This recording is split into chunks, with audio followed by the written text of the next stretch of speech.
Hoi. Deli, gefeliciteerd. Dankjewel. Ja, Papa ook hier?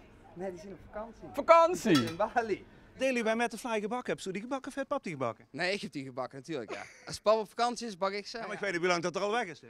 Ja, dat is sinds maandag al weg. Laat dat voorop staan. Wacht even, dan hebben we hier, Deli is dan de beste bakker, beste flybakker van Limburg. Proficiat. De nieuwe generatie, hè.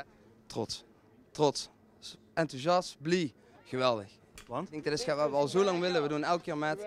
En ik denk, dit jaar is het raak. En daar ben ik gewoon heel blij met. Dat is een geweldige prijs. Waarom zou ze als bakker mee moeten doen aan zo'n wedstrijd? Omdat ik denk dat het belangrijk is dat het ambacht in het oog komt.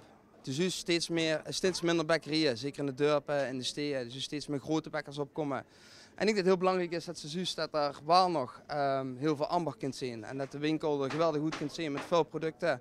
En dat er heel veel leven in de bakkeriewereld nog zit.